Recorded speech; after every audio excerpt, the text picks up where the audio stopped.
So in this video, I just want to talk a little bit about a couple of very basic Excel tools. So the main intent of the free macro tool, and the reason we give it away for free, is so that we want to make pivot tables a little bit more accessible to people who don't want to go out there and create a bunch of pivot tables.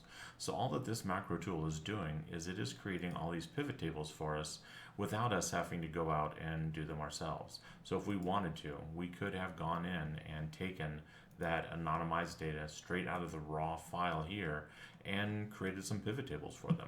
All that's going on here is whatever data we fed into it with the criteria that we ran that book of business report for out of Epic.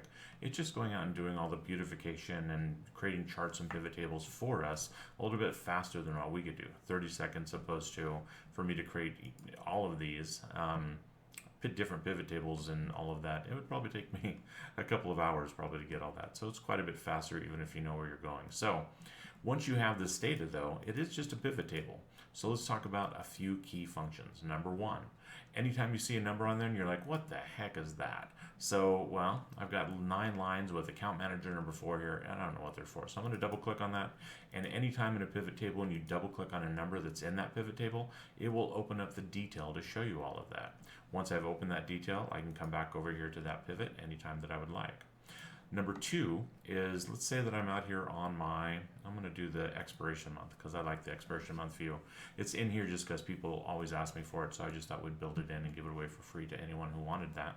So I have up here on my quick access toolbar, I have these functions off of the data ribbon menu. So I'm going to go to data here, so I'm not cheating, and you'll see where they come from.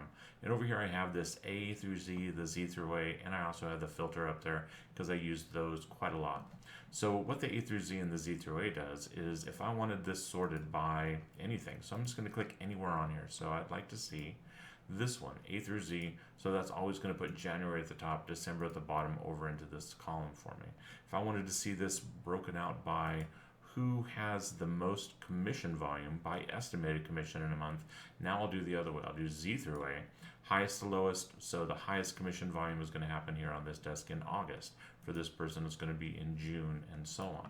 So I use those an awful lot, especially if I'm on something like, if I pull up a pie chart and the pie chart comes up like this, I kind of like my pie charts to sort, so I have the biggest thing and then the next biggest thing and the next biggest thing. This one's almost doing it already, but I'm just going to hit that Z through A right there to make them do all of them like this.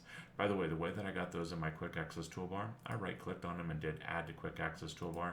So I'm going to come back over to home here for a second just so that you can see a few more of those. So if I wanted let's come up here by my issuing companies.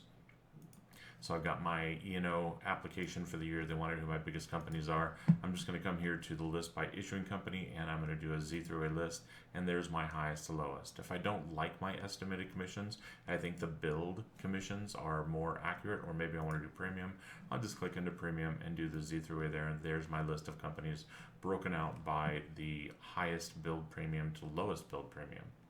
So finally over here, well, not finally, but let's do a couple of others. I'm going to go look at account managers. The last tool that I might want to do on these things on a frequent basis, and I have the shortcut here, is found under Pivot Table Analyze. And I want to come over here to the field list. So we included a bunch of different data sets when we first ran this, and here they all are. So if I wanted to see this by account manager, by I don't know, let's say policy type code. So I'm just going to click on policy type code, and there's the breakout of number of customers that have one of those policy types, policies, lines, and the breakout of estimated premium commission. If I want to now, let's say I don't want to do that one. Let's take that out of there, and let's do this by, let's see, I have my line status description, so I'm going to put line statuses down here. So there's the breakout by line status. If I'm playing around with the rows here, maybe I don't even care about the service role. I'd get into looking at this, so let's take that out of there. And I was like, oh, okay, that's just my breakout. How does my business break out between news and renewals and rewrites? Maybe I want to see that broken out now by my line type descriptions. So there's where all that is, or let's put the line to status description.